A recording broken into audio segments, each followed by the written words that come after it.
they now called us for a third time for an interview. It was at that point that attitude started coming in. Somebody just walked up to me right there at the reception and just made it very clear that, look, I am sorry, you're not the kind of person we want here. Wow. He made it very clear. Wow.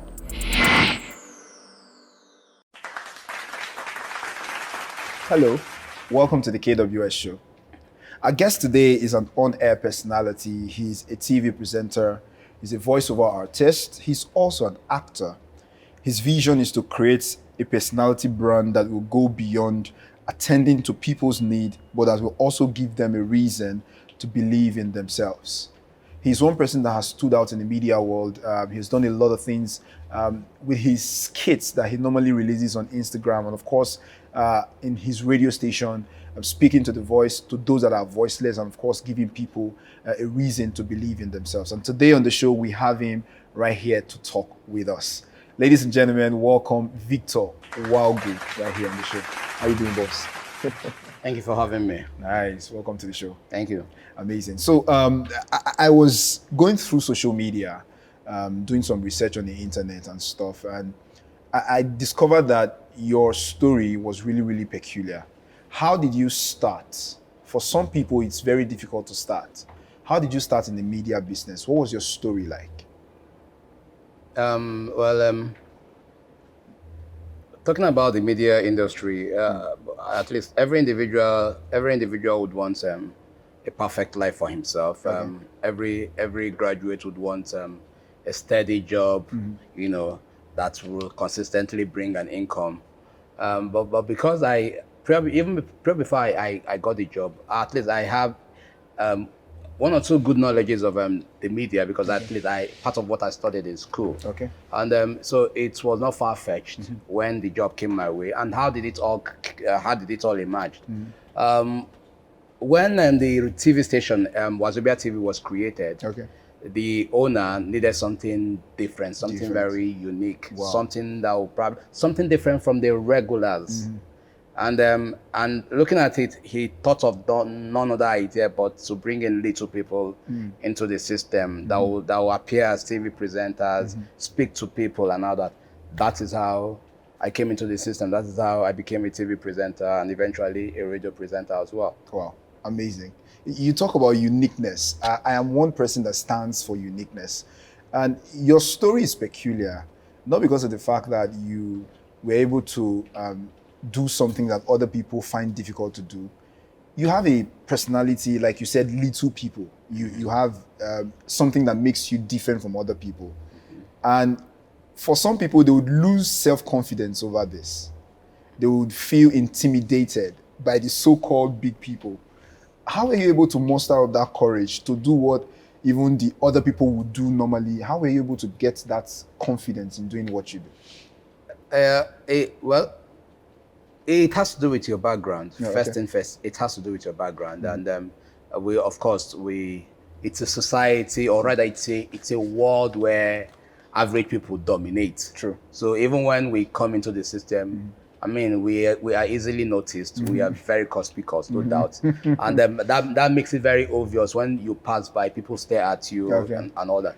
But because of how the society is and how rough and intimidating and annoying, if I rather use that word, the society is at some point. I think the first point of call came from my parents, because they felt, okay, we have come to understand the nature you belong to, that you're a little person. And then all they needed to do was drive home that point of raising me the way they ought to raise me. Okay. And discipline me the way they ought to discipline me. Not giving me any special treatment. Preference, You understand? Not giving me any special as against the others. Regularly doing the normal house chores like every other person, and ensuring that education was also very important. And because they made me belong in that family, they disciplined me. They treated me like every other normal person. It became a norm to me that, look, this, as a matter of fact, how best can you? What kind of discipline or what kind of training would you want best, if not the way they have handled it? Wow. And that was more like the defining call. And then eventually when the site, obviously, as I said earlier, looks rough. But when I now stepped into it, I mean, the fact that I could recall and flash back to my background, it stood out. It was more like the edge I needed to define every activity that play out. Even when people see you and call you names and all that, you would always remember, at least flash back at home and tell yourself that, look, you have people who still love you. Amazing. You understand? Who would want you to go find life, who have given you everything. All you need to do is just drive home your point and make sure you know, you get to that vision you have aspired for. Wow, amazing. So I was going through Instagram, and then I saw your NYSC uniform and your graduation ceremony and all of those things. Were there any points where you were disqualified because of how you looked on anything? Of course, yes. Of course, yes. It happened shortly after university, actually. Okay. Because one thing I kept saying to myself, even before I entered the university, was, okay, back to the society thing. It is a rough society. So far, the society has been so tough to average high people. True. So how do you think someone like me would survive under a very rough society? So now I said to myself, the only thing that could probably that could create a niche for me, that would make me stand out in a way, is acquiring a degree, a proper education, and at least applying for a job or giving out what you think you have to the society. And that was what I kept, holding on to. Okay. And eventually, I passed through primary school, passed through secondary school, entered the University of Ibadan, scaled through everything, and came out, with a good result, if I would say. Okay. And at least the NYSC experience, it was an awesome one. Okay. And now looking at it, bringing it down to the real society, I applied for a job a couple of times. And one of these cases where, there was this particular case where the first instance was, I wrote the normal regular. I sent a letter. It was approved. They called everyone for a normal test. I mean, I scaled through that one too. So they now called us for a third time for an interview. It was at that point that attitude started coming in. Somebody just walked up to me right there at the reception and just made it very clear that, look, I am sorry. You're not the kind of person we want here. Wow. He made it very clear. Wow. I mean, he made it very clear, and I was like, but I scaled through all the other processes. Yeah, so how? I mean, are you saying I cannot deliver based on whatever services you would want, or whatever services that vacancy requires, and all that? So, and that was just it. And a couple of other experiences. And that was just it. Yeah, yes. I must say you are one tough guy. A lot of people, even people that don't have any uniqueness about them, will fizzle out, know. But you still went ahead and, you're able to achieve a lot of things for yourself. But let me ask you this question. Self-esteem issues are major challenges for a lot of people. Why do you think people have self-esteem issues, low self-esteem? What causes that? Well, still, the primary thing is your home. Okay. Your parents should be able to at least give you some level of confidence. Okay. If you come from homes that are not inspiring, homes that cannot even make you stand out, that cannot help you grow, one, it becomes an issue. Then you also now look at yourself. If, for instance, you appear in a home, maybe you are deformed in a way, and your parents care less about you, or probably they treat you like one normal, regular individual that needs help in the society. That the self-esteem issue, picks up from there. And every other, and it affects every other thing that you tend to lay your hands on, or probably any other place you tend to appear for, any event or any activity, it affects it.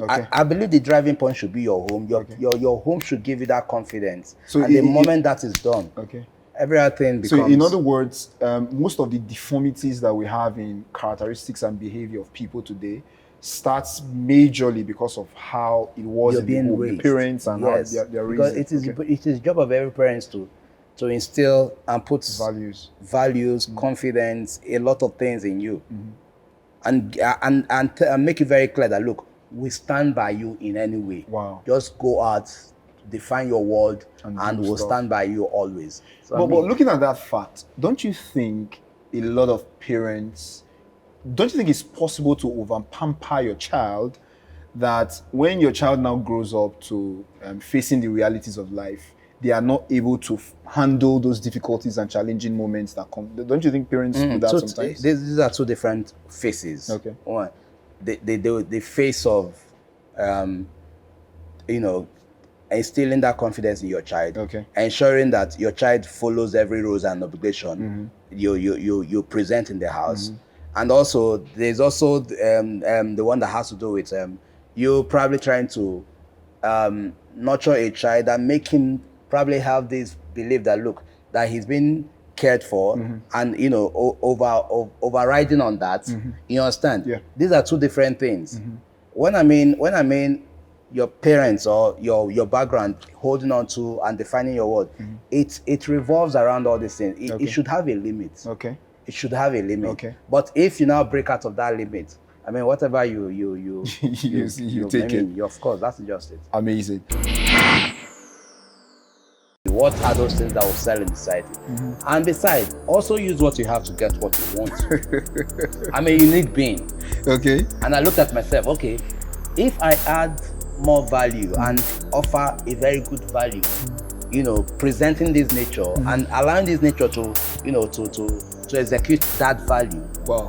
And talking about the value, good acting, good storyline, I mean, people will don't jump on it. Wow.